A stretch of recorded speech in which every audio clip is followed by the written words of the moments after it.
Welcome to the award-winning Champions Mojo, hosted by two world record-holding athletes and health, life, and leadership coaches. Be inspired as you listen to Conversations with Champions. And now, your hosts, Kelly Pallas and Maria Parker. Hello, friends. Welcome to the Champions Mojo podcast. I'm your host, Kelly Pallas, and I am flying solo today because Maria is traveling. And I am so excited. It's time for the 2024 Olympic Games. And is there anything more fun to watch than Olympic swimming? Probably even for master swimmers, kids, adults.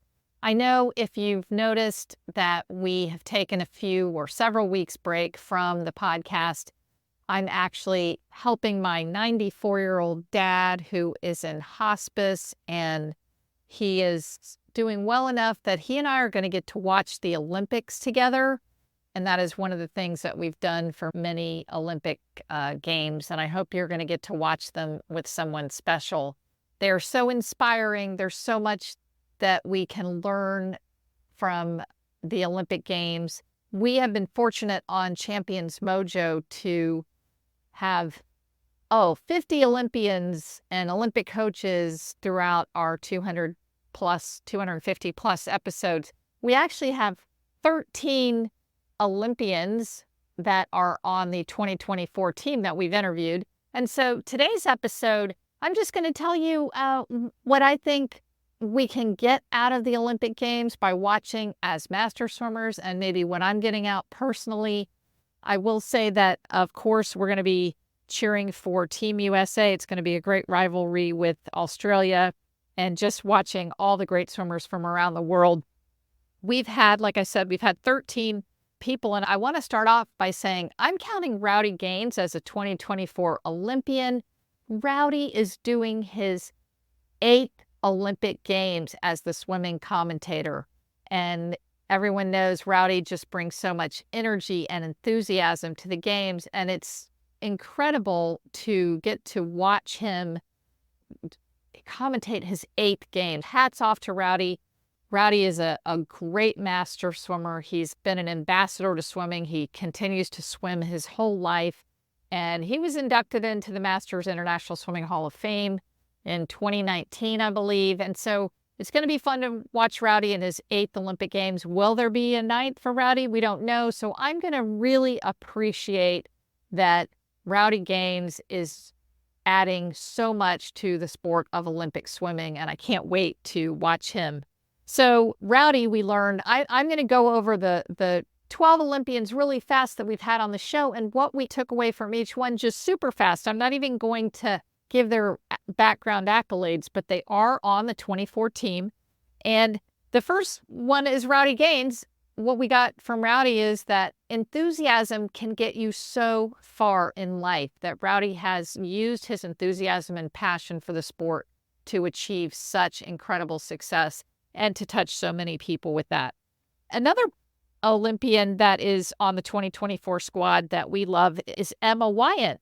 Emma was on the show, and we learned from Emma that sometimes you just have to do a hard reset, like changing teams, changing coaches. Emma went from one university to another university, which is a hard switch, and it really paid off for her because she came out of a down year and did that. Paige Madden, we learned that, hey, Paige breathes out of every wall, which is not typical, and that sometimes you have to do things that you are best for you and not necessarily what's best for everyone else. We're really excited to watch Paige.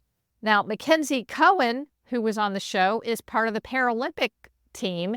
And Mackenzie was one of our most vibrant, inspirational interviews that we've ever had. I hope you'll get to watch Mackenzie in her 2nd Olympic Games. And Mackenzie just has this indomitable spirit to keep going, even though she does have brittle bone disease. She's broken, I believe it's over 80 bones in her body, but she just keeps going. And boy, when you listen to her interview, she is just inspirational.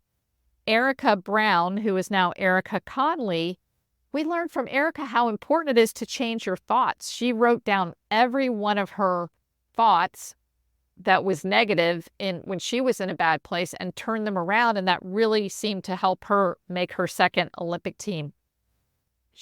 Siobhan Haughey, who swims for Hong Kong, was an incredible interview for us.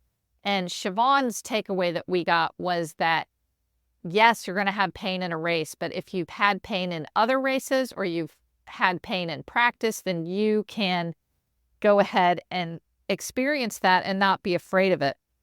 Again, not in any order, Todd DeSorbo, who is the head swimming coach of the women's Olympic team, taught us about being an all-day champion, that being a champion isn't just at a meet. It isn't just at 2 hours of practice. It's all day. It's around the clock.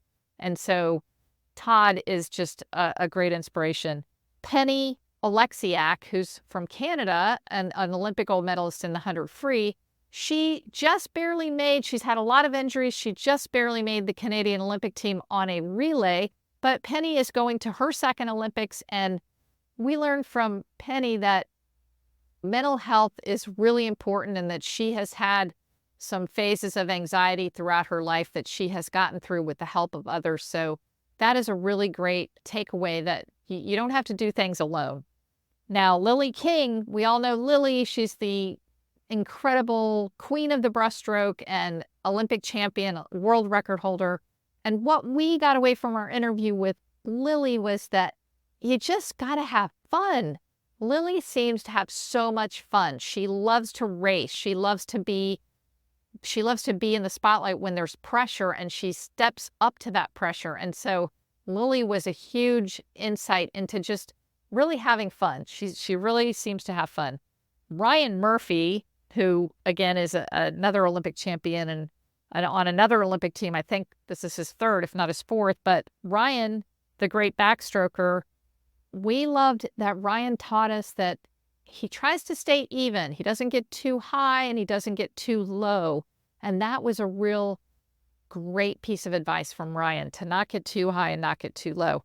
Now, Ryan Held, who made the Olympic team in 2016, missed the Olympic team in 2020, and now has made his second Olympic team, is he has such a great attitude to persevere, and he's so authentic with what he's doing and what he wants, that we learned from Ryan that just being yourself and putting yourself out there. Ryan is a real inspiration for having overcome that 4-year Olympic cycle when he didn't make the team, and now he's come back to make the team. So we love Ryan so much for inspiring us there.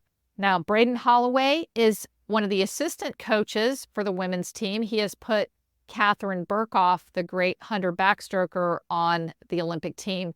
And Braden is, maybe Ryan learned this from Braden, but Braden is truly, the name of his episode that we interviewed him for was called Authentically Successful. And Braden is another one that will just tell you like it is. He's very honest. He's very true to doing what is right for his swimmers. And he's a great coach. And we're super excited to see him as an assistant coach with the Olympic team.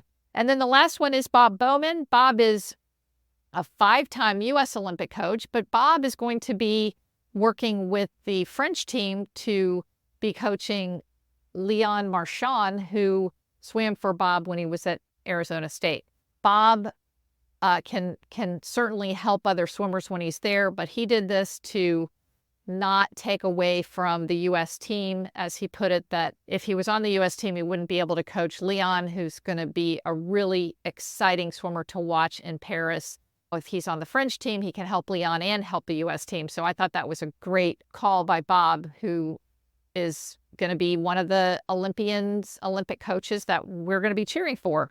So we are really excited to see all these athletes and coaches that have been on Champions Mojo, and we're going to be following them, of course, and following the whole meet.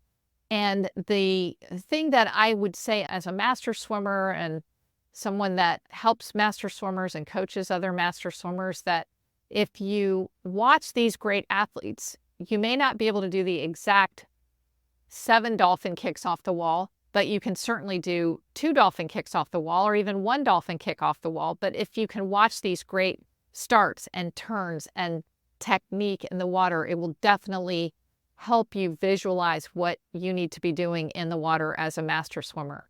So I hope you have a wonderful time watching the Olympics this week, next week, whenever you watch it, and it's always such an inspiration. So have a great time, and thank you for listening to Champions Mojo. Thank you for listening to the Champions Mojo podcast. Did you enjoy the show? We'd be grateful if you would leave us a 5-star review on iTunes to help others find us. And we'd also love to hear from you. We're on all social media platforms, or you can reach us at championsmojo.com.